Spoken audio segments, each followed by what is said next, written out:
Well, good evening and welcome to the program. This is the Limelight and my name is Prince Apollo. This evening we talk about the stalemate over who should control the coffee industry in Uganda, relating to the planned merger to have Uganda Coffee Development Authority, the body that has been managing the coffee industry, to take it back to the Ministry of Agriculture, Animal Industry and Fisheries. And this comes at a time when debate over rationalization of government agencies rages on, and specifically this week the members of parliament met His Excellency the President. Well, of course, it's all about how UCDA can be managed. Either it remains an autonomous department or it goes back to the Ministry of Agriculture. And even as we speak, the members of parliament from the ruling NRM are meeting the president over the same matter. And the opponents or the people who are against this proposed merger point out that the Ministry of Agriculture lacks the necessary technical expertise to handle the coffee industry. Well, they are talking about the ministry being, having a history of mismanaging key government projects, and they say it's a big risk putting this important sector of coffee into or under the Ministry of Agriculture. We can know that coffee is the top foreign exchange earner, and relating to last year, the financial year 2023-2024, the coffee industry fetched close to 6 trillion Ugandan shillings in earnings, and you can imagine how big it is. Discussing this matter, I've been joined by Israel Sebugenyi, and Israel Sebugenyi is the manager technology development at Uganda Coffee Development Authority. Welcome to the program, Israel. But let's go straight to the point. If you can tell us, as they speak about the technical expertise that UCDA has, what special capabilities, what special expertise do UCDA have in managing the coffee industry in Uganda? Yeah, thank you very much, Mr. Apollo. First of all, allow me to say good evening to our viewers. Like introduced from Uganda Coffee Development Authority. Currently we have been in the papers, and I think many people have heard about UCDA and its role. But before we dive into the expertise, UCDA is basically a regulatory body for the coffee sector. And we really need to understand why UCDA was instituted, because previously it was the system of coffee business was handled in a different way with the coffee marketing boards, and then the market was liberalized, and then through the parliament UCDA was constituted because they saw the need for UCDA for the sector to be regulated. So UCDA is responsible for regulating coffee, all coffee business, from the farm to the cup.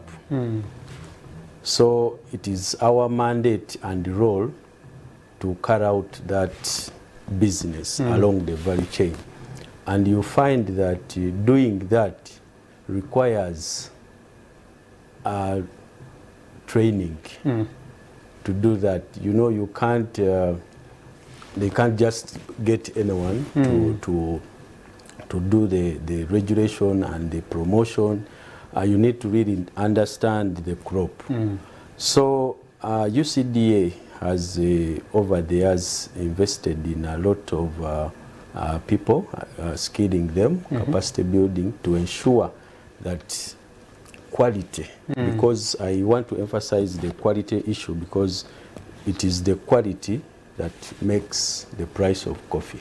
True. So if we compromise on quality, it means we are compromising the price of the coffee. So there are standards which must be followed to ensure that from the farm those measures are taken into consideration and adhered to. It's not only in the farm, but it starts even before the plant reaches the farm. When and where does UCDA comes in? UCDA is all over the coffee sector. So long as you are handling coffee, you have a take. UCDA has a take on you. So beginning from the producers of coffee planting material, and then the farmers, the traders, the exporters, the transporters, all those value chain actors are under the regulation of UCDA. So to talk about the expertise, for example, if you are to regulate coffee quality on the farm, you need to understand what is required. And you need to know why it is supposed to be regulated. And that takes time. You need to invest in someone to learn. Okay, so in brief, you have people who are trained to go to farms and possibly advise farmers on how to maintain quality, right from the planting materials up to when coffee is served. Yes, Mr. Paul, but not only the farm, along the value chain. From the farm, the coffee goes to the traders, the processors. They have to abide to certain standards. Now, let me mention this. Coffee to be, you know, most of our coffee is exported. Yeah.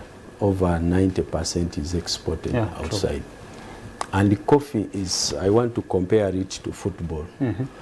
You may be playing, the players might be of a different language, but they have to understand the game. Yeah, true. So the international buyers of coffee and our regulators have a language they are supposed to speak, the quality language.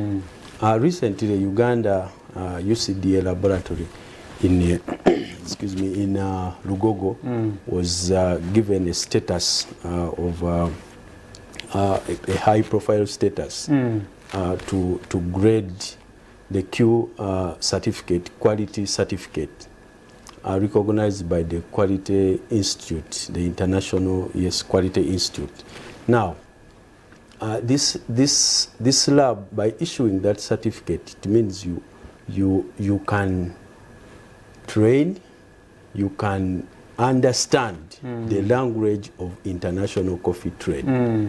So before our exports, our coffee goes outside. These trained people, the Arab graders and robust Arabica graders, do quality tests on coffee. Sorry to interrupt you, but what I wanted to hear from you, good you talked about a laboratory in Lugogo. Yeah, that's what I wanted to hear from you, to tell us what special capabilities have you developed over time as UCDA that make you special in a way that you cannot actually find your expertise elsewhere. Yes, Mr. Apollo, that's the point I was trying to drive at. For this coffee to go out, it has to meet certain standards. Okay. And now these standards are, like I mentioned, the lab in Lugogo has been certified internationally. It is recognized. But giving that certificate, it means you've trained people who understand the international language. They can't take me, for example, Mr. Polo, to go and do the quality analysis on coffee. Government has invested in these quality assurance officers to be trained to know, to speak. So you have an army of quality assurance officers? Definitely, yes. So for any consignment to leave the country, it has to be quality assured, tested. After testing, the results of from our lab in Lugogo must be confirmed by the same qualified person in the importing country.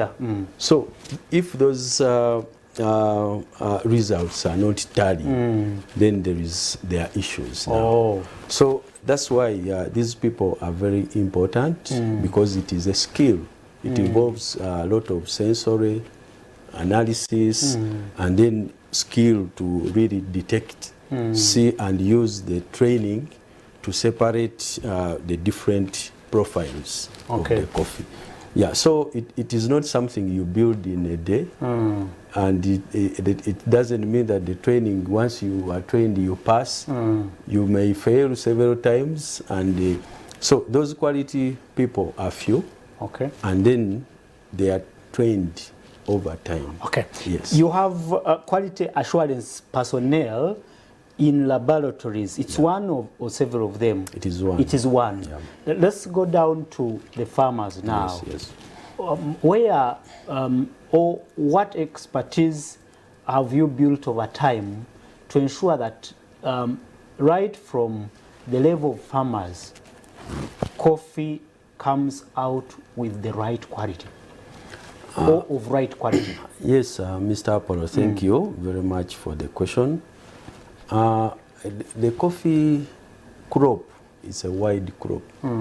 I want to say it's like our friends in the medical institution who study medicine. People specialize in the eye, some in the teeth, and different parts of the human body. So the coffee crop, it's like a human being. At every stage, you have to have skill to handle it. From the nursery, for example, nursery beds. Raising those materials, those seedlings, requires skill, knowledge. And now recently we have had an influx of maybe because of the high price of coffee, many people are joining the coffee sector.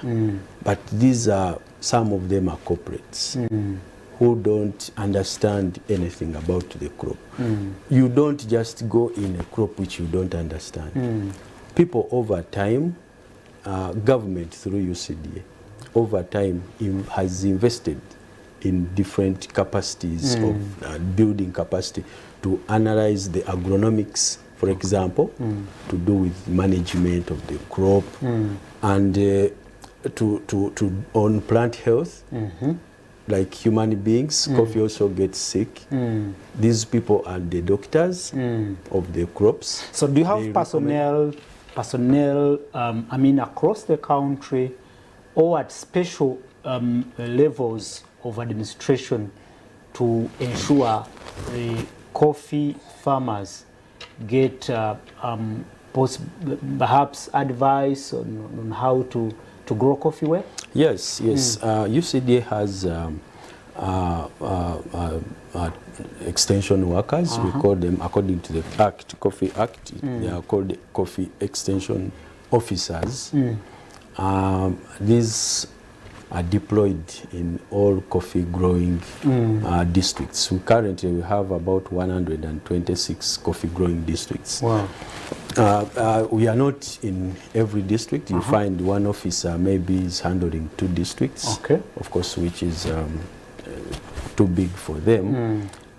maybe in that side of manpower, but they are handling the coffee promotion, the coffee training, and trying to provide solutions. Okay. The current rise in coffee production is not by mistake.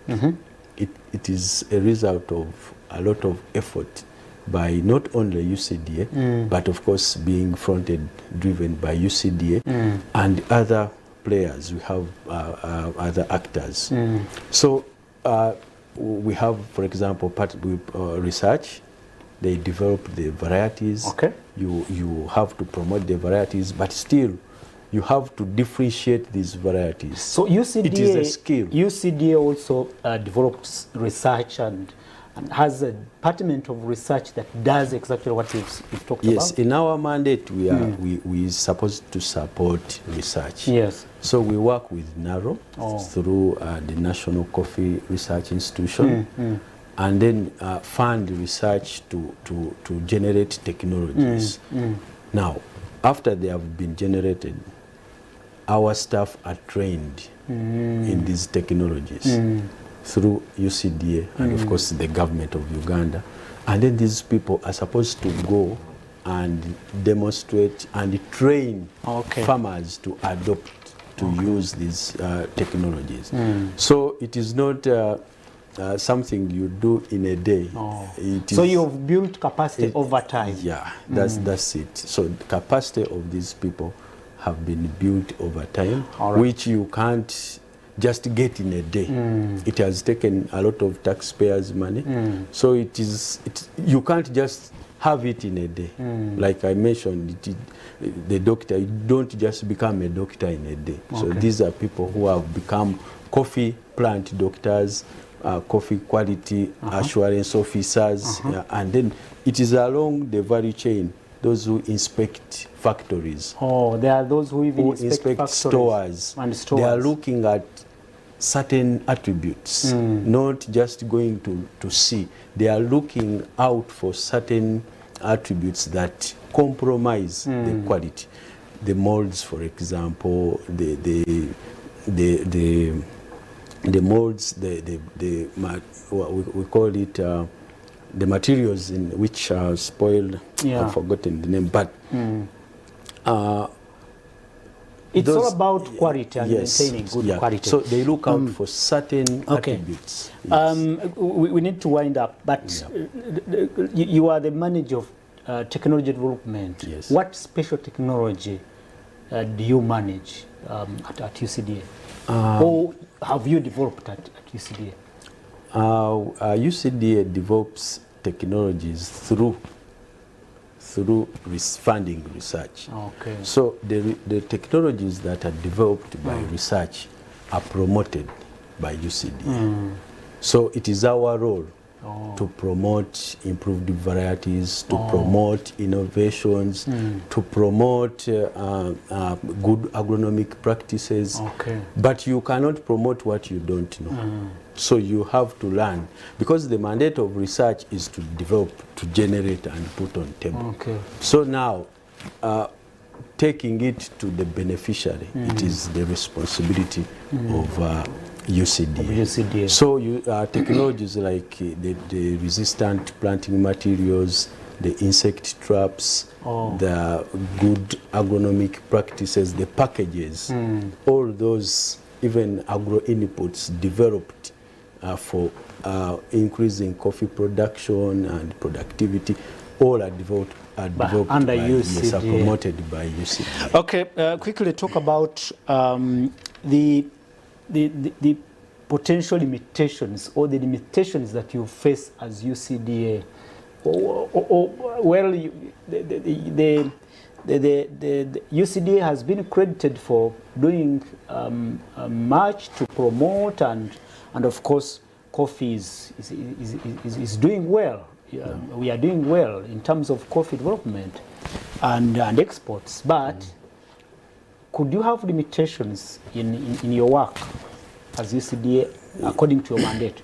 Yeah, of course, limitations can never be not available, but of course, I want to first acknowledge the government of Uganda for funding UCDA and the coffee promotion.